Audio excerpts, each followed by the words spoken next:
দেশ ও বিদেশের সকল হুসাইনি মুসলমানদের প্রতি অন্তরের অন্তঃস্থল থেকে আমি সালাম দিচ্ছি। আসসালামু আলাইকুম ওয়া রাহমাতুল্লাহি ওয়া বারাকাতুহু।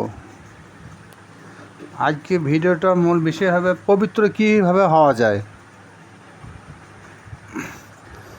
আউযু বিল্লাহি মিনাশ শাইতানির রাজিম। বিসমিল্লাহির রহমানির রহিম। আলাম তারা ইলাল্লাযীনা ইউযাক্কুনা আনফুসাহুম বালিল্লাহু ইউযাক্কি মান ইয়াশাউ ওয়া লা ইউযলামুনা ফাতিল।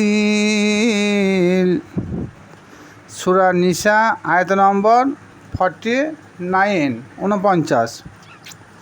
এই আয়াতে মহান আল্লাহ পাক রব্বুল আলামিন বলতে চেয়েছেন, তুমি কি তাদেরকে দেখনি যারা নিজেকে পবিত্র মনে করছে, অথচ আল্লাহ যাকে ইচ্ছা পবিত্র করে থাকেন তিনি হচ্ছেন পবিত্র, এবং তাদের উপর খেজুরের আঁটির ন্যায় জুলুম করা হবে না বা অবিচার করা হবে না।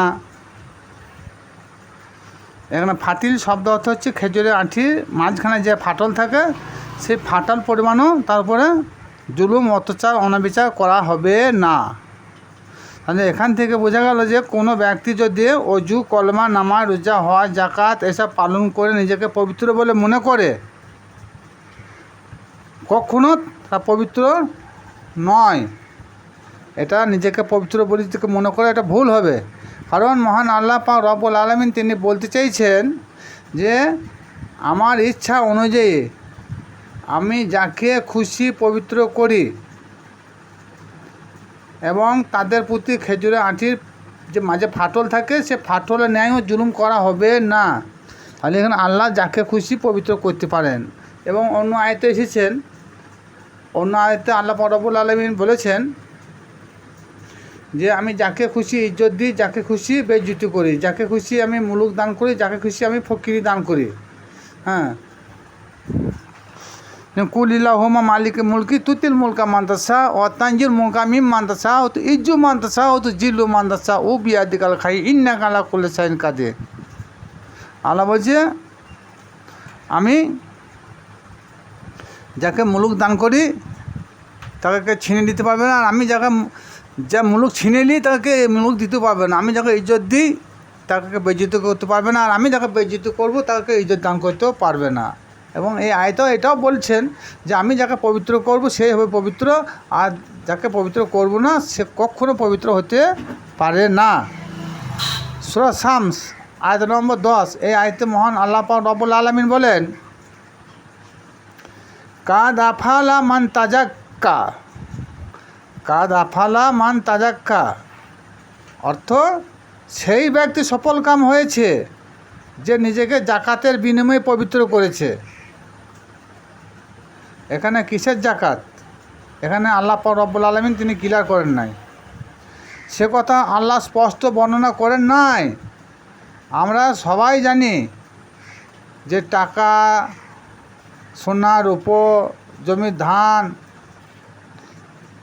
এদের জাকাত দিতে হয় না, কখনো না, এরকম কথা আল্লাহ পাক বলেন নাই। কোরআনে কোথাও এইসব মালের বিনিময়ে তোমাদের জাকাত লাগবে আল্লাহ পাক রব্বুল আলামিন একবারও বলেন নাই, একটা আয়াতও স্পষ্ট করে বলেন নাই। সদকার কথা মহান আল্লাহ পাক রব্বুল আলামিন তিনি বলেছেন, কিন্তু জাকাত আর সদকা একই বস্তু নয়।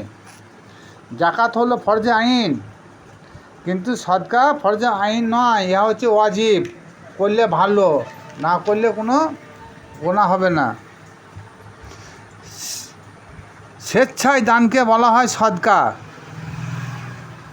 যেমন সোয়া দাল কাপ, নারামাতা আরবি সোয়া দাল কাপ থেকে সদকা এসেছে।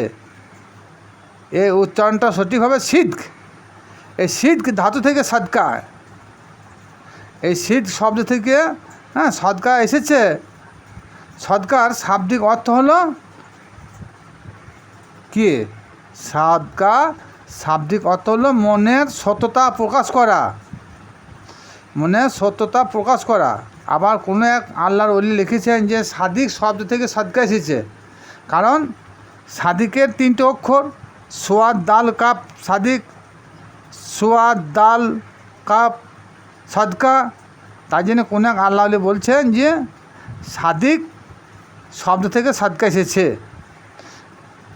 এখানে সাদিক মানে হলো সত্যবাদী, অন্তর থেকে সত্যর প্রকাশ করাই হলো সত্যবাদী। মুখে মুখে সত্যবাদী বলে হয় না। সত্যদ্রষ্টা প্রমাণ করতে হলে মানবের মন মস্তিষ্ক হতে সমস্ত রকমের দুষ্কর্ম ও দুশ্চিন্তা আমাদেরকে দূরীভূত করতে হবে।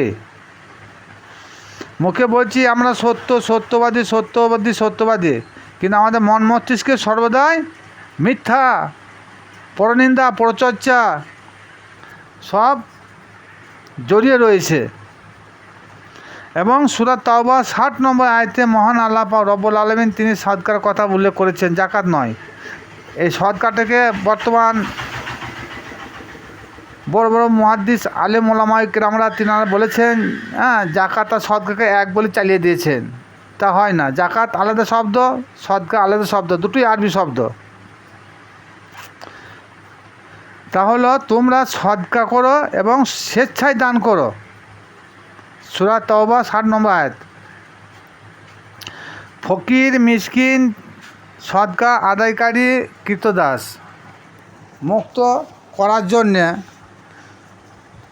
মুসাফির, দ্বীনি ইসলাম পরিচালনার জন্য, ঋণগ্রস্ত ব্যক্তির জন্য বিষয় হলো তওবা। এই আয়াতটা থেকে জাকাত বলে চালিয়ে দিচ্ছে। এটা সম্পূর্ণ কোরআন বিরোধী কথা। সূরা শামসের 10 নম্বর আয়াতে যে জাকাতের বিনিময়ে নিজেকে পবিত্র করা, তার মানে নিজের আমিত্ব শক্তিকে বিসর্জন দেওয়া।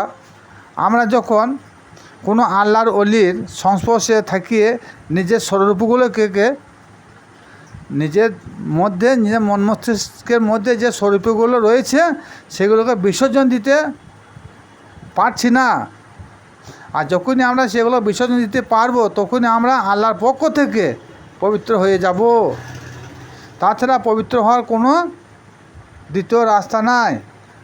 আমরা যতই আবে জমজম পানিতে ডুব দিই আর গঙ্গা পানিতে ডুব দিই আর অজু করি, আর কখনো পবিত্র হওয়া যাবে না।